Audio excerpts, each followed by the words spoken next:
Greetings of peace. Welcome to the Dean Show. I'm Eddie, your host, and if you haven't subscribed, subscribe right now. We have an exciting show for you as always. Did you know that for centuries, Jews and Muslims lived together in peace? Now, I know many of you have been taught otherwise, or some people have actually been brainwashed to believe otherwise, but we have a chief rabbi of 30 years here in the Dean Show to give us the facts, not fiction, of the beautiful relationship that Jews and Muslims had and to this day are working together for good against a force that has hijacked Judaism and is hiding behind it and is tyrannically oppressing a certain group of people out there. We're going to be talking about this, again, facts not fiction, here on the Dean Show. Don't go anywhere. Very exciting show with my next guest. I'll be right back. This is the Dean Show. This is the Dean Show. This is the Dean Show. This is the Dean Show. This is the Dean Show. This is the Dean Show. This is the Dean Show. This is the Dean Show. How are you doing, Rabbi Weiss? How are you? How are you? Thank God. Alhamdulillah. Bless the Almighty. Alhamdulillah, thank God. That's Yes. right. Greetings of peace. Thank you for being with us here on the Dean Show. And you heard me open the show. Time is short, but the Dean Show is out there clearing misconceptions, helping to enlighten the minds. And one of the myths that many people have nowadays is that Muslims, Muslims and Jews, there was never any kind of collaboration, any goodness, that Jews, were persecuted by Muslims. They didn't live together in peace, you know what I mean? And that's why this state had to come into existence to protect the Jewish people. What do you have to say about this? There's such a crucial issue. It's I pray to the Almighty first that He should bestow upon me His truth, His wisdom, that I may be worthy of conveying His message, and so sanctify His name and bring peace to the world. Amen. And in such a short time to be able to express all the issues here, to explain all the issues here will be very hard, but we'll try with God's help just to at least shine a light on what we're having here. Yeah. It is true, it is a fact that Jews lived and flourished in the Muslim and Arab lands, and anybody who would like to could see for themselves go to Tunisia, Morocco, Iran, Egypt, and Yemen, and all the lands there. And prior to any human rights groups to protect, you can find the synagogues that were there till recent times, and some of them still exist in Iran. They are there. People are practicing the religion there, the Jewish religion. But till recently, till Zionism came about, Jews flourished as distinctly religious Jewish communities, and they weren't massacred. On the contrary, they went to these Arab and Muslim lands to escape persecution from the Crusades, from the Inquisition, and from many other trials and tribulations, and even World War II. The Arab and Muslim lands opened their hearts, opened their lands, and provided a safe haven and a gracious hospitality for the Jewish people.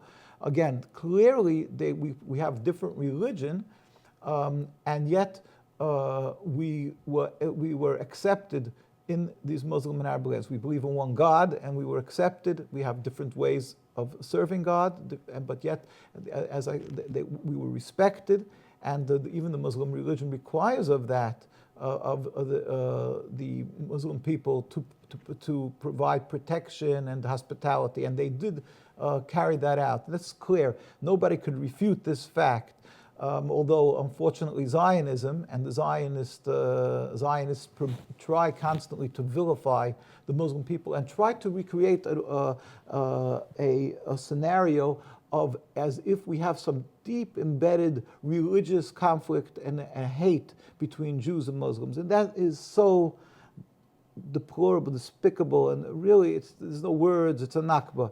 And let me try to explain. Really, people have to understand, I threw in the word Zionism, and what we're talking about here. Yeah, what is it? Most people are ignorant now when you hear Zionism. What's the difference between Judaism and Zionism? Yeah.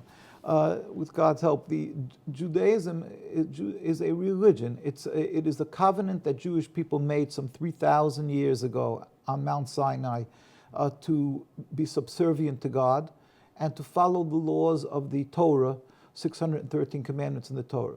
In the Torah is full of laws that are replete. Some a large segment of them have to do with keeping Sabbath, kosher, things that pertain from us as human beings to the Almighty. And then there is a large segment of the Torah that pertains to that one should not steal and one not kill and to be compassionate and so forth. There's many, many commandments. It's all part and parcel of the Torah. In fact, we can encompass it as one of the commands, one of the statements is that in Hebrew it says, Mahu racham afatu teiracham. Just as God is compassionate, you should be compassionate. So basically that is what Judaism is. Zionism is a mere 100-odd years. It was a movement of Jews who were estranged from the Torah, who detested the Torah and tried to transform this Judaism into ersatz Judaism, a new Judaism, which is pure nationalism, material concept of having an army, Olympic team, and to be a nation proud amongst other nations, totally removing in its essence the concept of godliness, removing God from the equation, and they will allow religion, they say, or how far they do or don't, but they have hijacked the name Israel, they've hijacked the whole Judaism to legitimize and to put a facade of that it's kosher, that it's godly, what they're doing, when in truth it contradicts Judaism and it's totally forbidden, and I'll explain why with God's help. Can you, before we go to break, so can you be Jewish and an atheist? Of course not. It's ridiculous. Judaism is belief in God. That's what it's all about, a covenant with God. It's not a nationalism. It's not some type of a country that you can be a Democrat, you can be a Marxist or something. Well, Zionism is exactly that. They were Marxists and they claim to be Democrats, and they proudly claim that you don't have to be a practicing Jew and to be a good Jew as long as you're supporting the state. So that in and of itself shows the heresy and the blasphemy in what this is. But there's much more to what we're talking about, the issue of Zionism, and I would really have to elaborate a little bit on what this is, on what Zionism, how in every facet it rebels against God, and it is rooted in heresy and non-belief in God, and in doing evil, basically. Before we go to break, just one more thing. It really touched a lot of the hearts when people have heard you say that Jews and Muslims at one point, when they were living before this whole nationalistic, atheistic movement, Zionism, is it safe to say that's what it is, an atheistic, nationalistic movement? Most certainly. Yeah. So now, before that, they were actually babysitting each other's kids. So if you're leaving a kid with someone, your own, flesh and blood, your joy of your heart, this is not your enemy. The most precious possession that a person has. It's what God gave a person. And Jews and Muslims will leave their kids to babysit. They live in the same courtyards. We have many Jews who are alive today, thank God, and they lived in the old courtyards in old Jerusalem. To testify to this. And they could testify this and to this, both from the Arab and Muslim people and the Jewish communities. Yeah. I have many colleagues of that. We're going to take a break. Yeah. Yes. And we're going to talk about a lot more here in The Dean Show with Rabbi Weiss. Don't go anywhere. Misconception: Muslims are terrorists. This is by far the biggest misconception of Islam, given unfairly by stereotyping and the public image that the media gives. Has anyone else noticed how when a specific group of people attack another group of people, it is labeled as a hate crime, but when a Muslim opens fire on anybody, it is quickly regarded as terrorism? Many political dictators and officials or extremist groups use the name of Islam as a strategy to garner followers and attention when many of their practices go against the true basis of Islam. The media has also portrayed Islam as a cult or a club where if you join you become a terrorist, and that is now part of your agenda. However, all over the world people practice Islam in the true form and use it as a way of life. There are many verses in the Quran that go against the idea of terrorism. Some of these verses include: fight the way of Allah, those that fight you, but do not transgress limits, for God does not love transgressors. This basically means do not fight except in self-defense, and even in doing so, do not go beyond defense. Another verse states, if they seek peace, then you seek peace. Which means, do not attack people for no reason or kill innocent people. There is nowhere in Islam, whether it be in the Quran or the teachings of Muhammad, that promotes the killing of innocent people. Please subscribe to The Dean Show. Follow us on our official Facebook and Twitter pages in the links below. Please also help support The Dean Show by making a donation in the link below. Back here on The Dean Show with Rabbi Weiss, Rabbi of 30 years, we're talking about clearing up, some of the misconceptions, the myths, and many people, again, we were talking about Zionism, what this actually is. We're clearing up what Judaism is and the difference between the two. Please continue from there. With the help of the Almighty, as I was saying earlier, Judaism is subservience to God and to strictly adhere to the laws of the Torah that God made a covenant with us on Mount Sinai. We must uphold the Torah. That is what Judaism is. Nothing less and nothing more. That's what it is, Judaism. And Zionism is this relatively new movement because it's 100-odd years, while Judaism is 3,000 years. And what it is, a total transformation into nationalism. And first of all, it's rooted in heresy, in blasphemy. What it states is that we have to take a gun to protect us. Where was God by the Second World War? Although Zionism started before the Second, but they say we have to protect ourselves, and they constantly harp on this issue, in that our only salvation is with the gun, and totally ignoring the fact that with our salvation as a Jew, what a Jew means is to look to God for protection, to understand that God rules the world. But there's much more than that. Judaism clearly states in the prophecies that we were living in the Holy Land. At the time, there was King David, and then King Solomon built a temple. And then there was the prophets, Jeremiah, Ezekiel, Isaiah, all of them, and they kept on warning the Jews that they have to be on this high level of holiness, and if not, they will be expelled from the land. And this happened with the destruction of the temple 2,000 odd years ago. And at that time, King Solomon wrote in a prophecy in the book called Shir Hashirim, Song of Songs. He wrote that the Jews are under 3 oaths. One, that since we were expelled and sent into exile, again, clearly as a Jew believes it, not because of our physical lacking, only because it was a decree of God, because of our spiritual lacking. Therefore, God said, put us under 3 oaths. One, not to return in mass, in large numbers to the Holy Land. Jews were living as private individuals under Turkey or whoever it was, the Ottoman Republic, it's all fine. But to return in mass, that is forbidden. Secondly, we are not to rebel against any nation. We're not to make any attempt we have to be loyal citizens in every country, pray for the well-being of the country that we're residing in. Thirdly, not to make any attempt to end exile. So this Jews respected for 2,000 years. We went through the Inquisition, the Spanish Inquisition. We went through so many trials and tribulations. And yet the Jews had the opportunity. There was rich times, the golden age of Jews. They had money to buy a piece of land, and they didn't, because it is expressly forbidden. Meaning that even if it would have been in a desolate land, uninhabited, Jews respected the fact that we should not buy one piece of land to make Jewish sovereignty. This was respected for 2,000 years. Now the Zionists came and they created a state, ignoring totally and laughing at what the teachings of the Torah, and ridiculing the ones who follow this belief in the Torah, which is pure, the 101 of Judaism.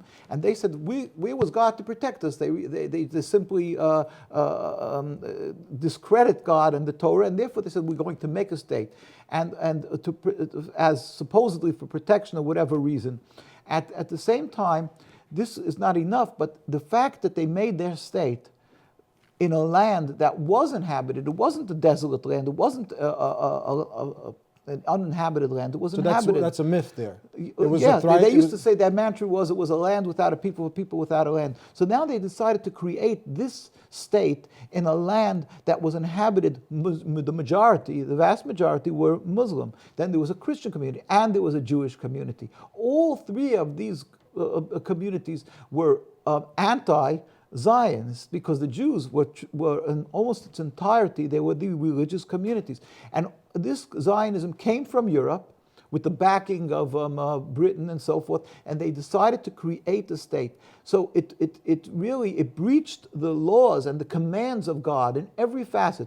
Again, we are forbidden to have a state, and on top of that, it's clear the Torah is replete, as I've said, with do not kill, do not steal, and to show the command also that we have to show gratitude for people that have done good to us. And the Muslim countries were the ones, and the Arab countries were the ones who provided a home for Jews. And now to go and vilify these people and claim that they hate Jews and they're anti-Semites and so forth, this is so repugnant by us. It is such a tragedy and humiliation for us, because not only are they creating this state, but they're doing it by vilifying the people that were good to us. So and they're using my name. They've hijacked the name Israel and all our symbols, the menorah, the Star of David, and they put on a facade of religion. They claim it's a Jewish state. They claim it's the state of Israel, and they have these rabbis, so-called rabbis, who they were able to get. There's always a bad apple in a barrel. They were able to get a few. We have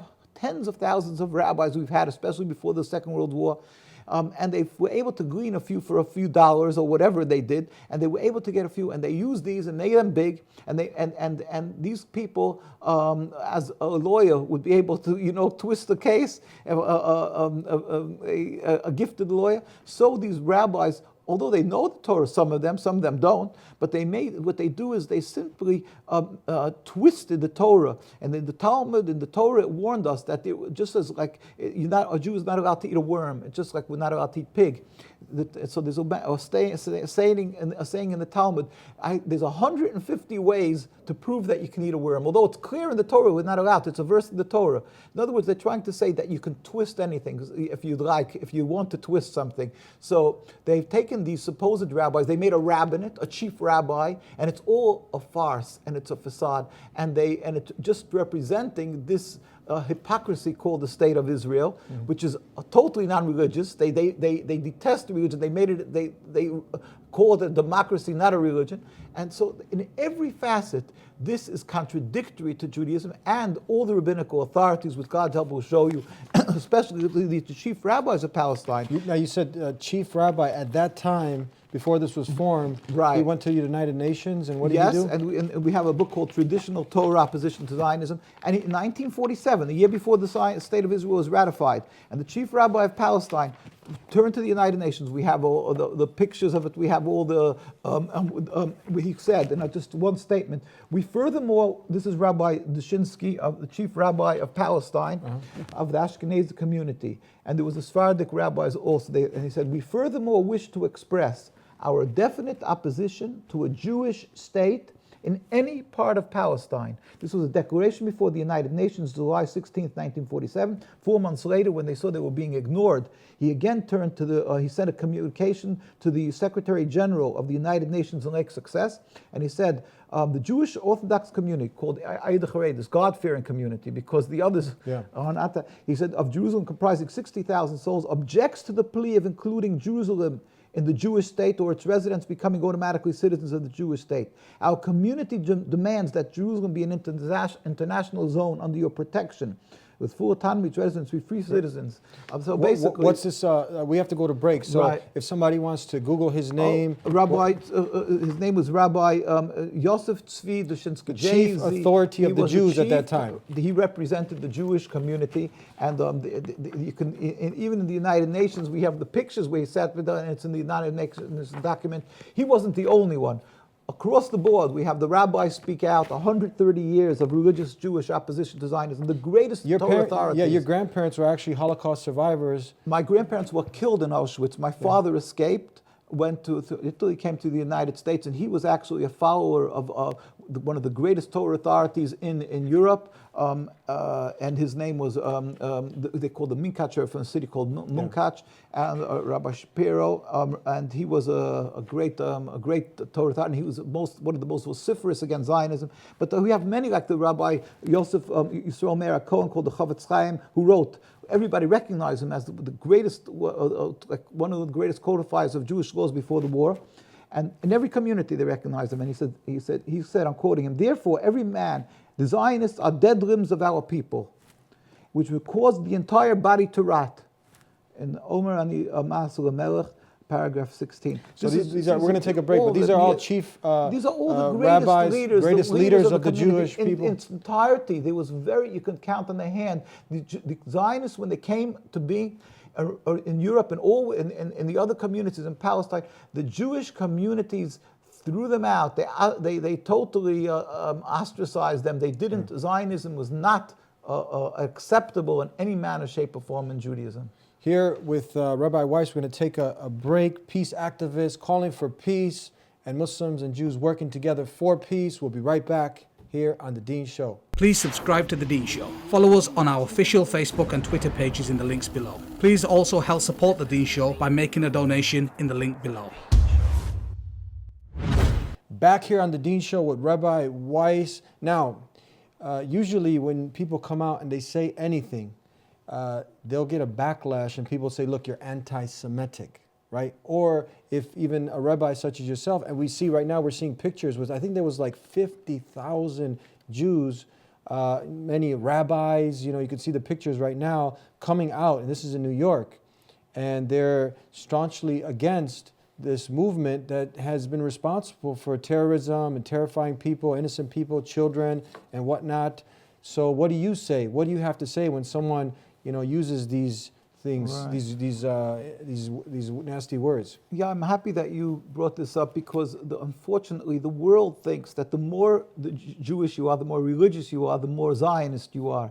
In fact, it is just the opposite. And anybody, if they will take the effort, they will see that invariably, whether it is in Jerusalem, in Al-Quds, in wherever there is a very religious community, in Stamford Hills in London, which is the most religious Jewish community, or in New York, if you're just across from Manhattan, it's called Williamsburg, Brooklyn.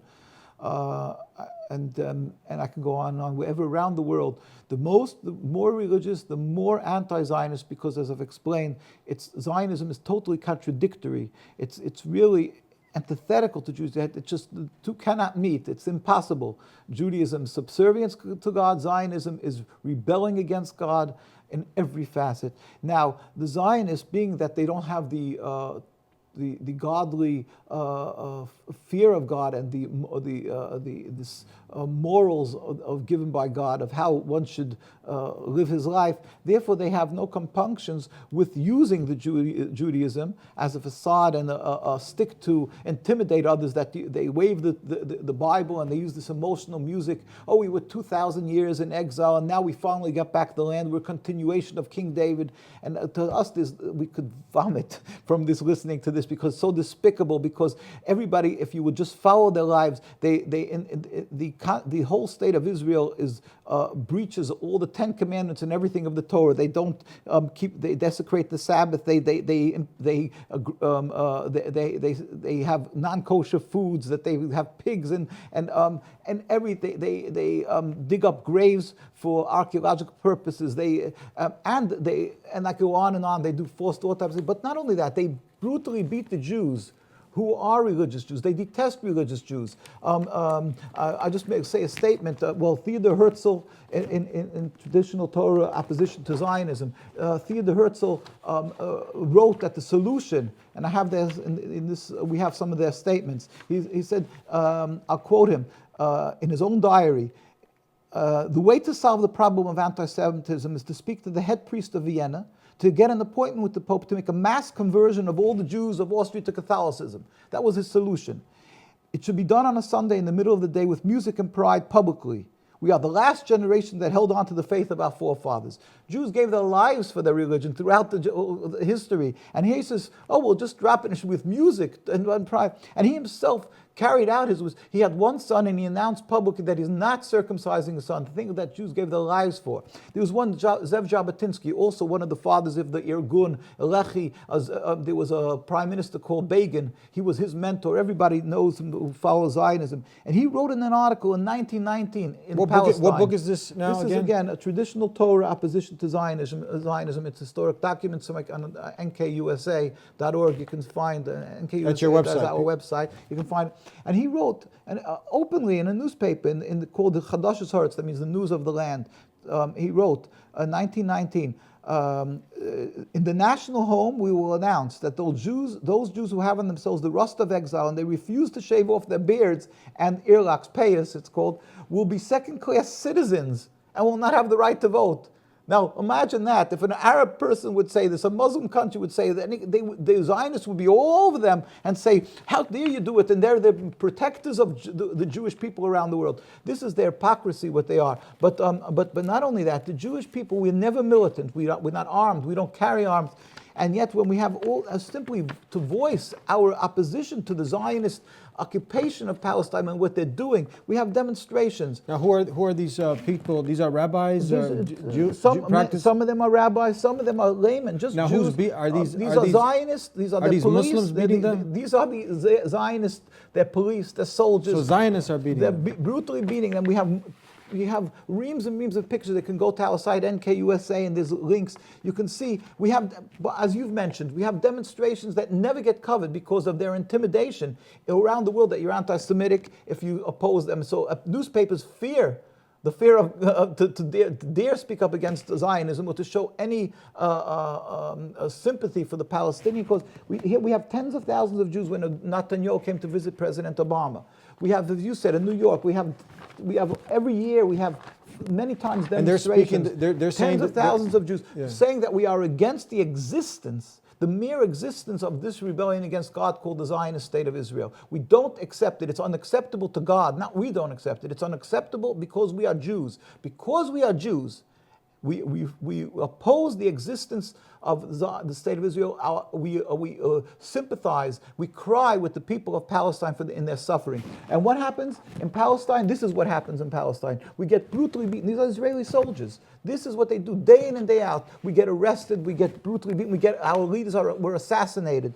And this is the chief rabbi of Palestine today, but nothing to do, again, with the Zionist rabbinate or their chief rabbi, which is a facade. It's just window dressing, and that they should be able to carry out whatever they need to do, rip up olive orchards. So they have assigned by their rabbis. Their rabbis may be knowledgeable, but that doesn't mean it's neither here nor there. It's nothing, because they are not upholding the Torah. They are not only not rabbis, but they are not practitioners of Judaism. They've excluded themselves from Judaism, and we have so many. Again, people could see pictures of the tens and tens of thousands of people demonstrating. These pictures are not big enough, but the pictures will go to the site. Whether it is in Washington, whether it is in New York, whether it is in Palestine, mostly, or in London, around the world, we demonstrate. We also go. We as Jews who are true to Judaism, we went to Gaza. We go to Muslim countries now because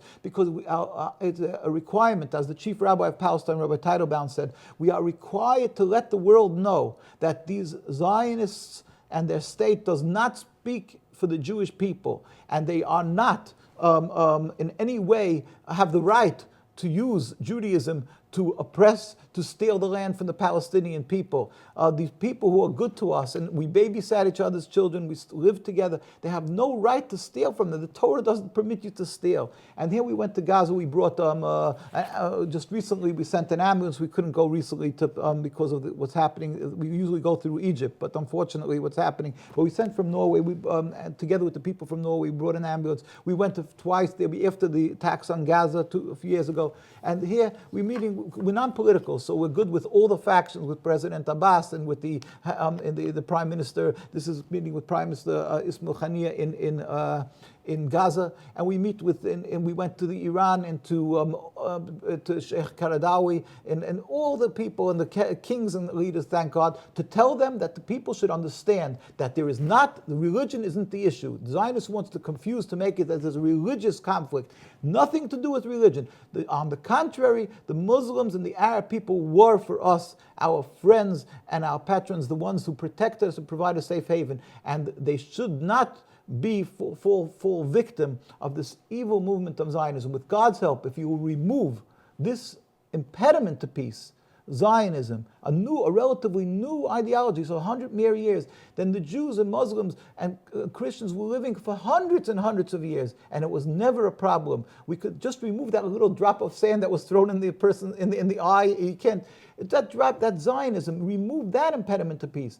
And don't be confused that you have to remove this religion, these people, followers of practice of religion. The world, unfortunately, confuses these issues. And that is where the problem is. And that's why there's no light at the end of the tunnel, because they feel that they have to force this Zionism that it should continue. Remove it, and you won't have to put in billions of dollars for building walls and everything, because we can live together, as history so beautifully attests to the fact that we live together. I'd like to thank you. We're out of time. We have to go. Moving forward, how can people, if they want to get, sincere people out there who want to know the truth, but there's a lot of confusion over this, how can they get more informed?